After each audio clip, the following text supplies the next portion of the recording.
네, 안녕하십니까. 최재현입니다. 오늘은 사주가 안 맞는 이유에 대해서 설명하는 시간을 가져보도록 하겠습니다. 사주가 맞는다, 안 맞는다, 그래서 뭐 엉터리다, 아니다, 뭐 정확하다, 뭐 여러 가지 의견이 분분한 걸로 알고 있습니다. 심지어는 자기가 원하는 답을 얻기 위해서 여러 군데를 돌아다니면서 상담받는 분들도 상당히 많은 것으로 알고 있는데, 그럼에도 불구하고 여기서는 이 말, 저기에서는 이 말, 왜 그럴까요? 이유는 사주를 제대로 정확하게 읽어내지 못하기 때문에 그렇겠죠. 그렇다면 사주를 왜 10년, 20년 공부했는데도 불구하고 정확하게 읽어내지 못할까요? 그것은 사주를 처음 공부할 때 그 방법에 문제가 좀 있다라고 보실 수 있습니다. 사주가 잘 안 맞는 이유는 딱 한 가지밖에 없어요. 공부를 제대로 안 했기 때문인데, 이 공부 자체가 절대 쉬운 공부가 아니거든요. 물론 어렵습니다. 근데 어려움에도 불구하고 제대로만 한다고 하면 사주는 최소한 디테일함이 좀 떨어질 수는 있지만 틀릴 수는 없어야 되는 거예요.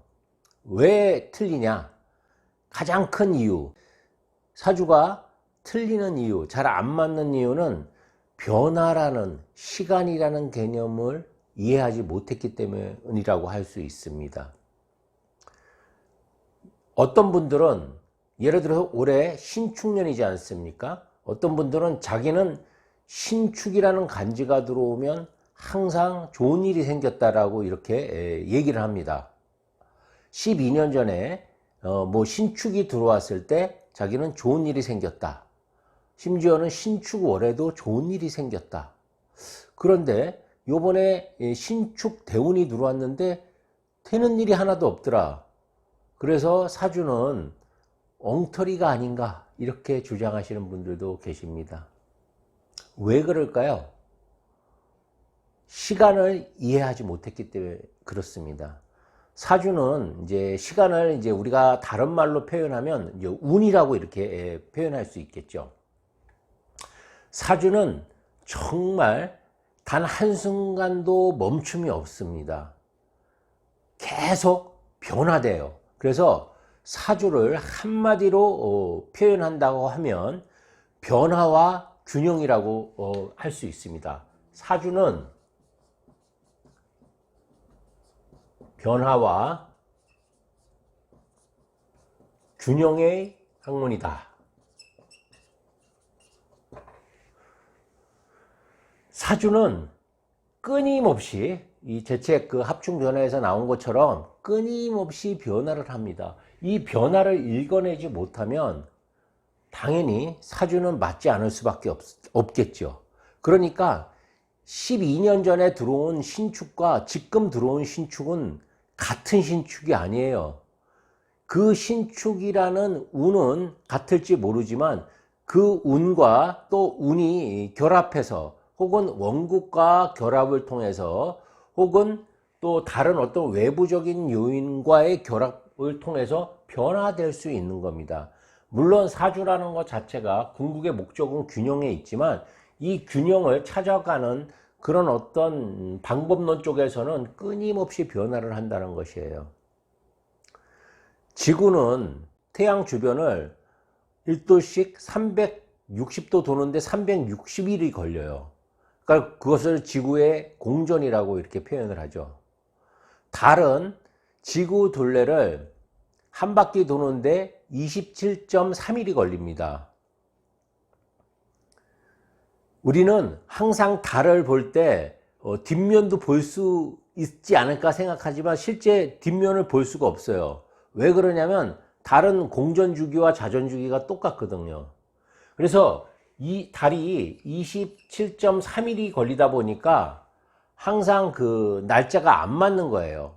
그래서 윤달이라는 게 생겼거든요. 그래서 19년에 7번의 윤이 끼는 거예요. 그래서 거기서 보통 그래서 19년마다 양력생이라고 음력생이라고 비스무리하게 맞아 들어가는 이유입니다. 그것이. 그래서 윤달이 이제 끼는 건데, 뭘 의미하냐 이것이. 달이 지구를 기준으로 해서 27일 동안 한 바퀴를 돌고, 또 지구도 태양 주변을 1년에 한 바퀴를 돕니다. 정확하게는 360일이겠죠. 360도겠죠. 그래서 그 역법을 만들 때 정확하게 이제 맞지 않기 때문에 이제 그것을 맞히는 윤년을 또 만든 겁니다.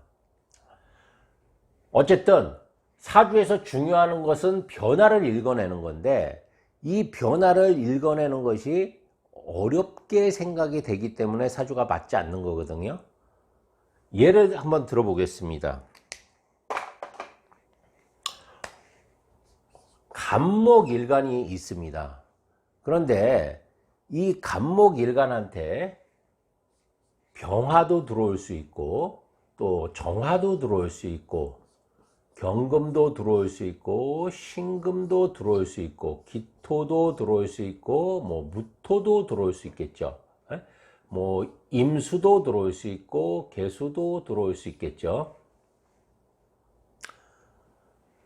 나는 비록 갑일간을 갖고 있지만, 간목이 병화를 만났을 때, 또 정화를 만난 간목, 또 경금을 만난 간목은 전부 같은 간목이 아닌 겁니다. 다 달라지는 거예요.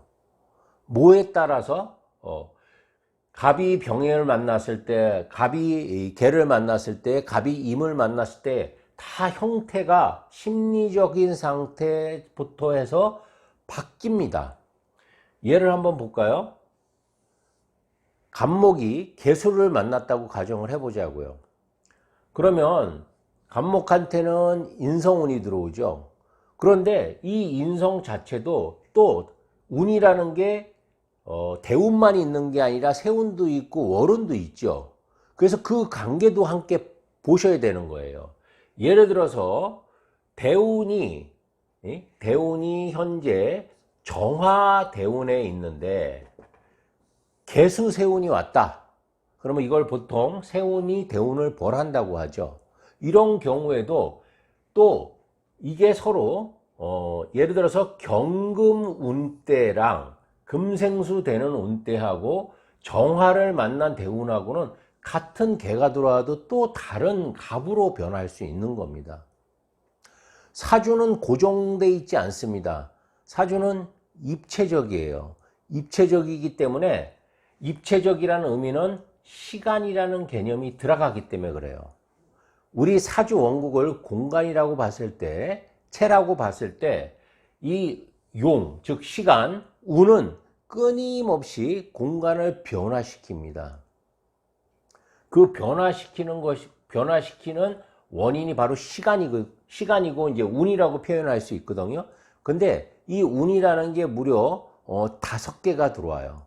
이 5개를 내 원국화 어떻게 적용시키느냐에 따라서 이 간목은 아주 착한 간목이 될 수도 있고, 아주 예민한 간목이 될 수도 있고, 또 불굴의 투지를 불살르는 아주 정신력이 굉장히 강해지는 간목이 될 수도 있고, 또 경우에 따라서는 매우 순수해지는 간목이 될 수도 있고, 또 아주 유명해지는 간목일 수도 있고, 아주 내가 침체되는 간목일 수도 있고, 여러 가지로 변할 수 있는 거예요.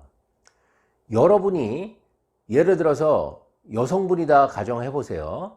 여성분이 현빈처럼 잘생긴 남자를 만났을 때의 심리 상태와, 또 뭐 시아버지를 만났을 때, 또 원수진 사람을 만났을 때, 또 장소도 마찬가지입니다. 내가 공부하러 학원을 갔을 때 하고 뭔가 죄를 지어서 경찰서를 갈 때 다 다르겠죠. 마음 자체가. 그런데 어떻게 그걸 고정해서 볼 수가 있습니까? 사주는 한순간도 고정되어 있는 순간이 없어요. 왜? 지구가 가만히 있지 않기 때문에. 우리는 모두 지구에서 살지 않습니까? 당연히 변화를 읽어내는데 초점을 맞춰야 된다는 것입니다. 그런 의미에서 제 책 그 합충 변화는 또 음양오행을 디자인하다도 마찬가지고 정말 깊이 있고 정말 이 변화를 얼마나 정확하게 꿰뚫고 있는지 그 가늠자가 될 수 있는 책이라고 말씀드릴 수 있습니다. 대한민국에 아니 전 세계를 통틀어 이런 합충에 대한 이 변화에 대한 명확한 설명이 이 책처럼 잘 돼 있는 책은 전 세계에 없다고 생각하거든요.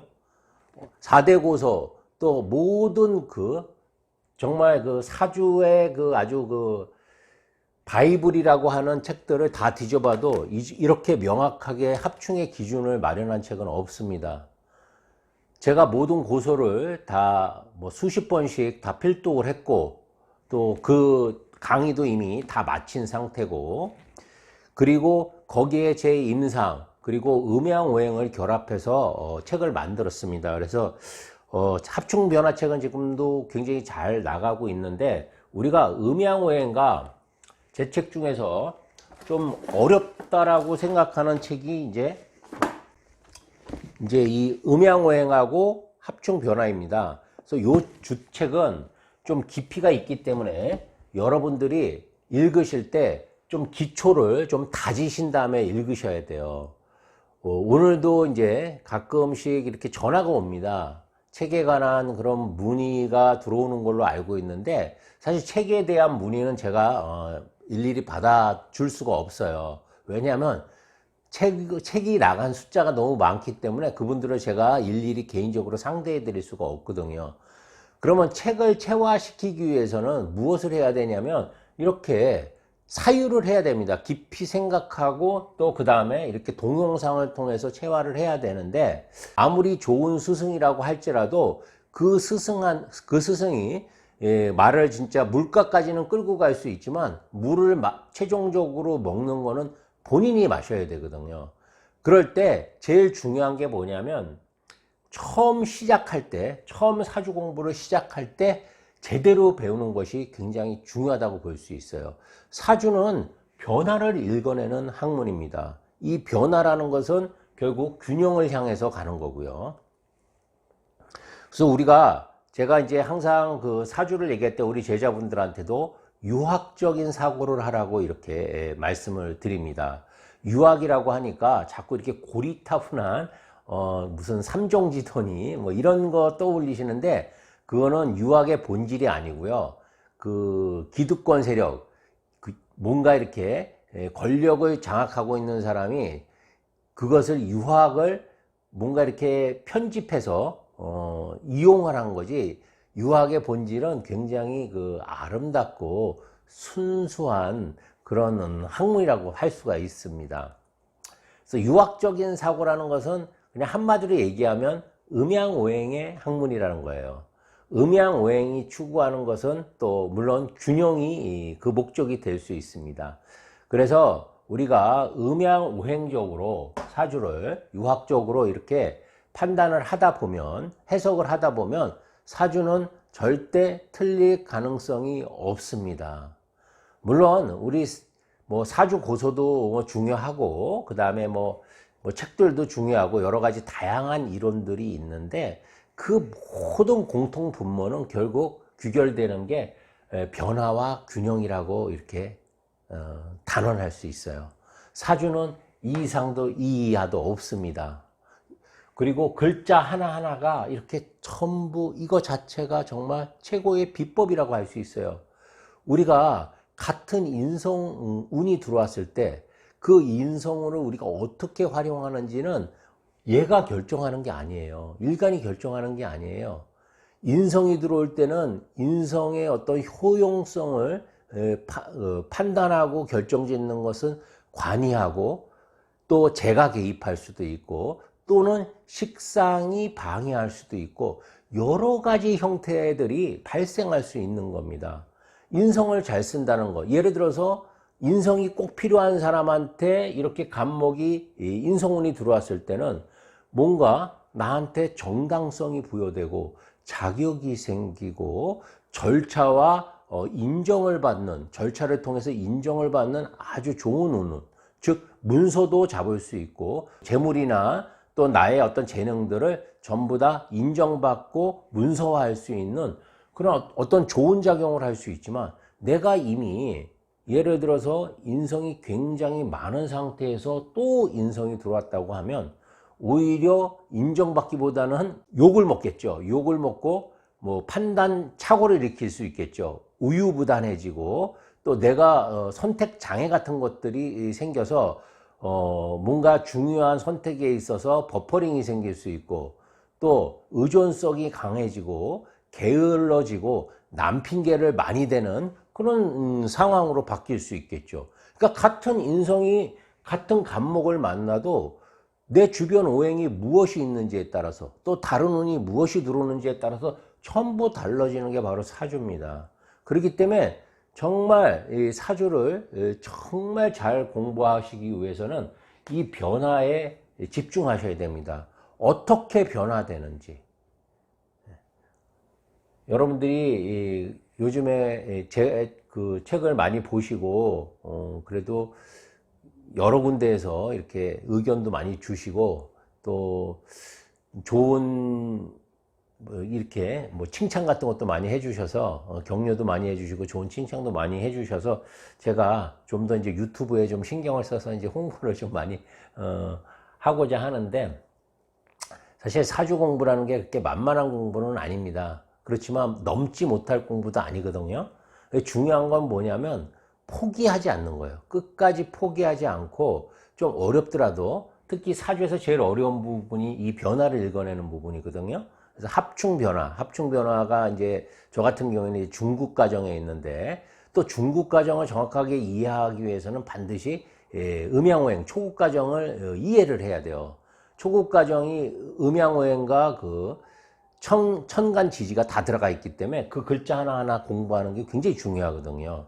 그 바탕 위에서 합충 변화를 공부하신다고 그러면 그 외의 것들은 그렇게 뭐 어려운 게 없어요. 사실 사주에서 어떤 분은 용신이 제일 중요하다고 하는데, 그렇지 않습니다. 용신이나 격국 이런 것들은 오히려 쉽습니다. 그 다음에 이제 운을 적용하는 방식이 있는데, 그것은 이제 또 공부를 또 나름대로 많이 해야 되겠죠. 그래서 이런 모든 과정들을 단시간에는 절대 안 돼요. 그래서 사주는 사실 그 속성 과정이라는 게 좀 불가능할 수 있습니다. 그만큼 할 공부들이 굉장히 많아요. 그런데 계단식으로 체계적으로 하는 것이 무엇보다 중요하다는 거, 그리고 기본에 충실해야 된다는 거. 우리가 흔히 음양하면 밤낮, 여자 남자 이렇게 이분법적으로 구분하는 그런 어떤 고정관념이 있어요.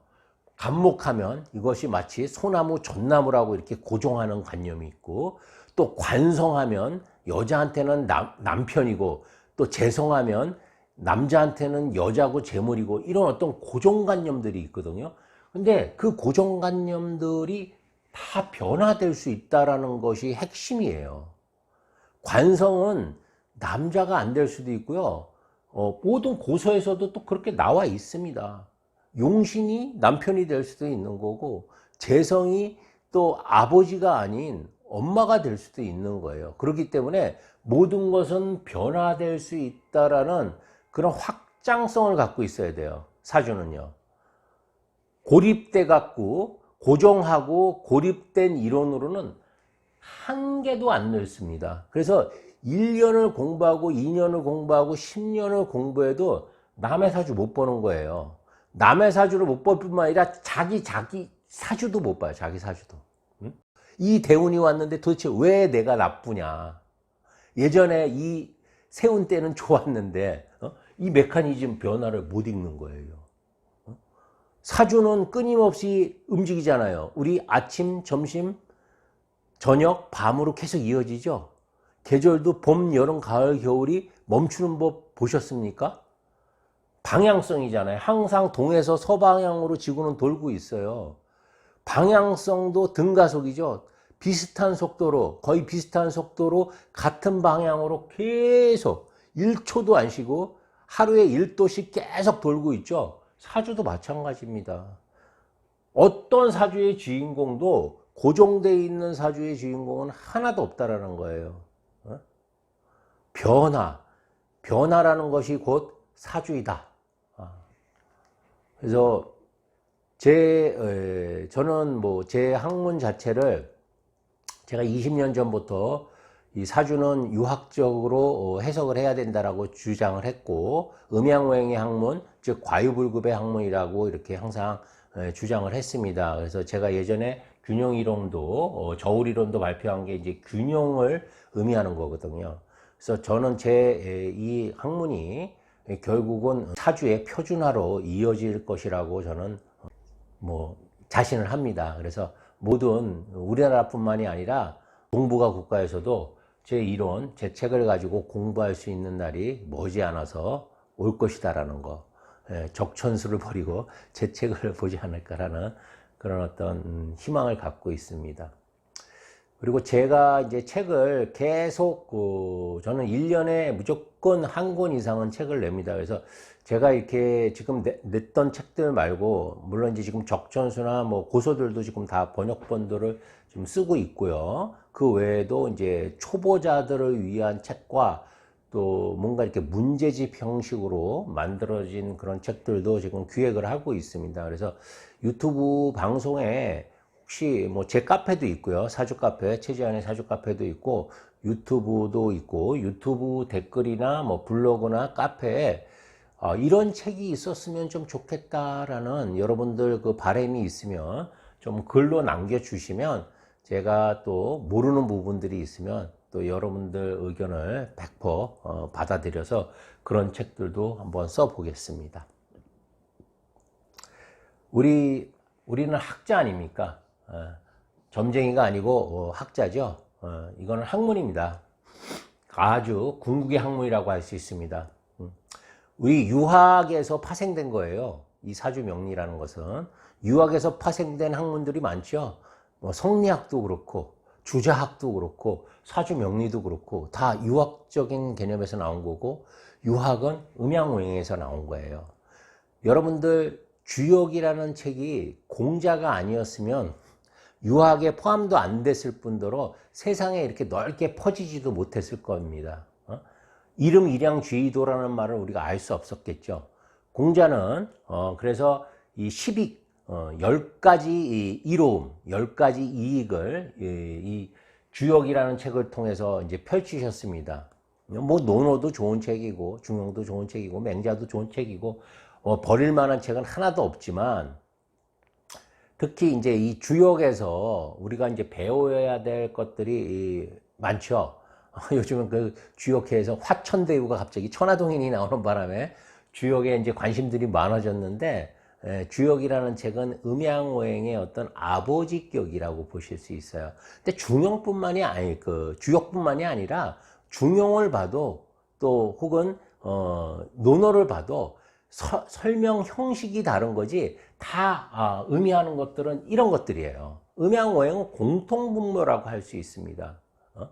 우리가 흔히 공자의 사상을 인이라고 이렇게 어진 마음이라고 이렇게 표현을 하지만, 사실 이 어질다라는 의미 안에는 본질적인 그 뜻은 뛰어나다라는 그런 의미가 포함되어 있거든요. 사람이 어질고 착하고 인을 실천할 때 가장 뛰어나다는 소리예요. 사주도 이 범주에 인에 포함됩니다. 그래서 우리가 사주 공부만 해도 운이 개운된다라는 말이 있습니다. 왜? 이것이 인을 실천하는 것이기 때문에 그래요. 활인업이기 때문에. 누군가를 위해서 내가 진단을 내리고 처방전을 내려줄 수 있는 그런 어떤 능력을 갖고 있는 게 이 사주라고 할 수 있거든요. 그러니까 남의 인생에 카운셀링을 해주고 개입해서 뭔가 좋은 방향으로 흘러갈 수 있게 만들어주는 거 아닙니까? 그죠? 그리고 이제 이 사주와 또 파생된 상품들 중에서 예를 들어서 장명이라든지 뭐 길이를 잡는 거라든지 궁합 보는 거라든지 이런 것들도 이제 사주의 그 파생 상품이라고 할 수 있는데, 모른다고 해서 이게 없다 이렇게 말씀하시는 분들이 가끔 계시는데 아닙니다. 이 파생 상품들도 분명한 가치를 지니고 있습니다. 그리고 실제 임상을 통해서도 굉장히 그 효용성이 어느 정도 입증이 됐습니다. 그래서 우리 이름이라든지 장명이라든지 또 궁합이라든지 그런 어떤 개운법들 이런 것들도 절대 무시해서는 안 돼요. 심지어는 뭐 풍수 같은 것도 경우에 따라서는 필요하고요. 관상이라든지 이런 수상 같은 경우에도 또 경우에 따라서는 필요할 수 있습니다. 사주라는 것은 단순히 사주만으로 끝나는 게 아니라 환경이라든지 선택이라든지 그런 것들도 다 영향을 받습니다. 그래서 그런 내용들도 고서에 보면 나오죠. 예, 단순히 어떤 지위나 그 사람의 청탁을 보기 위해서는 사주뿐만 아니라 그의 부모나 태어난 어떤 환경들 그런 것들도 고려하라고 적전서에도 나와 있습니다. 그래서 사주라는 것은 그래서 어느 정도 나이가 있을 때 보는 것이 굉장히 중요하다고 할 수 있어요. 왜냐하면 경험이 포함되거든요. 그래서 보통 공자가 50지천명이라고 하죠. 그래서 50 정도의 나이가 사주 공부하기 가장 좋은 나이라고 볼 수 있어요. 뭐 40도 괜찮습니다. 40. 40은 이제 불혹이니까 현혹됨이 없다라는 거죠. 그래서 뭐 40대 중반 이후에 또 50대 초반 정도까지 40세에서 한 60세 사이가 가장 사주 공부하기 좋은 나이라고 이렇게 저는 판단하고 있습니다. 하여튼 여러분들 성원해 주셔서 감사하고요. 제가 구독자가 참 안 느는 편인데 그래도 갓 2만이 넘었습니다. 그래서 여러분들이 많이 그래도 격려해 주시고 성원해 주신 덕분에 무럭무럭 천천히 자라나고 있습니다. 구독, 좋아요 이렇게 부탁드리고요. 사주 공부 열심히 하셔갖고 전부 사주의 도사가 되시기를 제가 기원하겠습니다. 감사합니다. 최지연이었습니다.